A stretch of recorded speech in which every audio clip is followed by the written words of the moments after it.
Hey guys, how's it going? It is Drake. A new TikTok superstar before I get into the video. I got 1 million views on TikTok in under 2 days, and it has absolutely nothing to do with gaming. I'm trying to not laugh because it is quite humorous.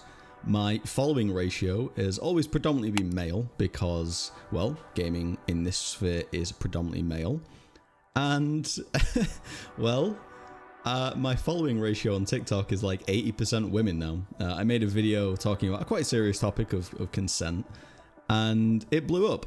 I think it's currently at 1.3 or 1.4 million views. It keeps trending over and over again, so I don't quite know what to think about that.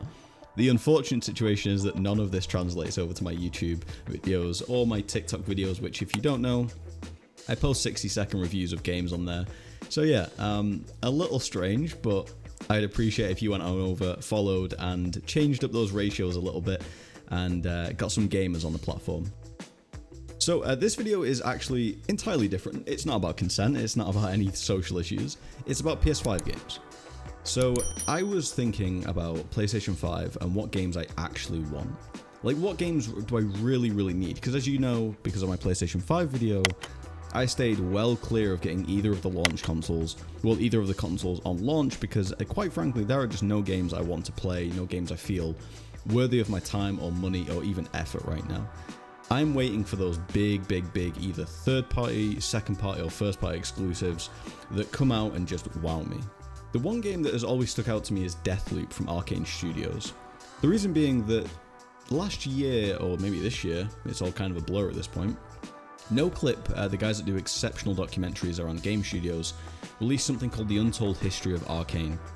And within that they had a game called The Crossing, and it was never released, but it had this really interesting multiplayer mechanic, right, where it's effectively a single player game, but the multiplayer is like always on and another player can jump in, and it completely changes the dynamic of the experience.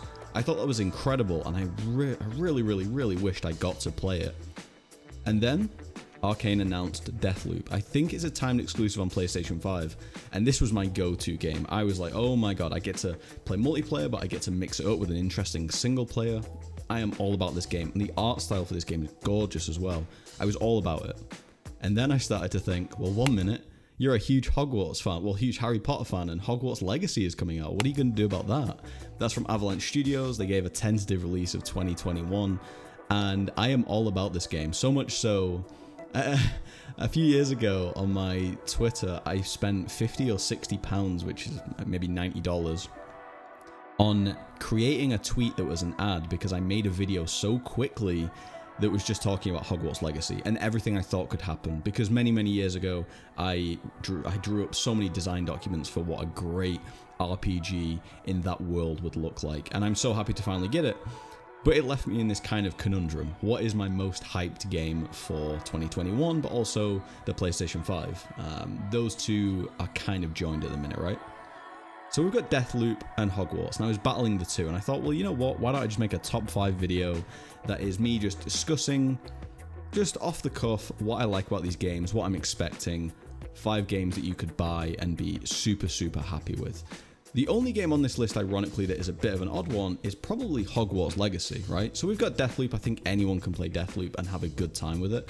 The difficult one is Hogwarts Legacy. You have got to be a Harry Potter fan in some way or another to enjoy this game, I believe, or at least see all the special moments within this game. There are some people out there that will just buy it because of the hype, and they will get into the series and the franchise, and they'll go from there. Just like I didn't get into the books, I got into the movies. This is another entry point for people, and I'm super happy about that. The other games, this is where I got in a little bit of a sticky situation, because I thought, this is going to be an easy list. This is easy. Ratchet & Clank's coming out, we've got God of War and Horizon. There we go, there's the list. It's done, dusted. Then I realized People Can Fly, the creators of Bulletstorm, were coming out with Outriders, a looter shooter that is probably going to do reasonably well at contesting Destiny 2. It is going to demolish anything anyone else puts out in terms of a looter shooter and going to go straight toe-to-toe with Destiny. This is not surprising. People Can Fly are an exceptionally good studio. Then I remembered Stray from just before the Game Awards that was announced. It looked incredible. Then you've got Hitman 3 from IO Interactive, a great studio before they go on to make that James Bond game that everybody wants. You've got It Takes, I mean, recently as well, you've got It Takes Two, you've got Back 4 Blood, the spiritual successor to Left 4 Dead that everyone's been wanting for about a decade now. You've got Season, Road 96, Open Roads, like, there are so many good games coming out that it was really difficult to nail down a top 5. The top 5 for me, I've already partially mentioned. It genuinely is Deathloop, Hogwarts Legacy, Ratchet & Clank, God of War Ragnarok, and probably Horizon Forbidden West, although I'm going to use a moment to talk about Horizon. I feel like Horizon was a little overhyped. The story was pretty bland and unimaginative, and when it came to gameplay, it was interesting and there was a lot of variation, but only at very specific moments. You really didn't get to do that much. The world itself was gorgeous, but felt very dead. I put that in stark contrast to something like Ratchet & Clank, which is a game that I never really played before the PlayStation 4 remaster or remake/reboot. This game was incredible. This game was gorgeous from top to bottom, and I remember playing it for the first time thinking, I'm not really going to like this. I ended up getting a platinum trophy on the game because just how much I enjoyed it, the moment-to-moment action. Insomniac Games are without a doubt one of the top 5 game studios in the world, no doubt about it. God of War Ragnarok as well is going to be incredible. But the one thing I need right now is Naughty Dog to announce their next IP. It's to my understanding that they're probably working on a new IP. They do this around the second iteration of a game. We've just got Last of Us Part 2. Again, I thought it was exceptional. Other people do not. That is fair enough. But it is around this time period that Naughty Dog announce a new IP. I genuinely believe that Naughty Dog have got enough credit from Sony to just make whatever they want, right? I do think they'll come out with another Uncharted game, which again, if you know me, I'm a huge Uncharted fan. It is my favorite franchise. But a new IP is on the horizon. No pun intended there, because of Horizon Forbidden West.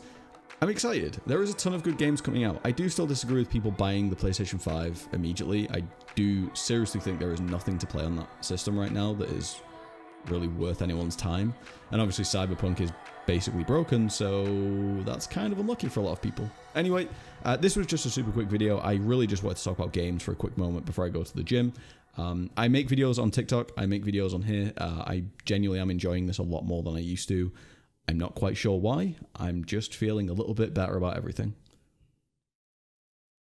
So thank you very much for watching. I super appreciate if you could like and follow. I know the original goal was to get 1,000 subscribers in this year. Obviously that isn't going to happen.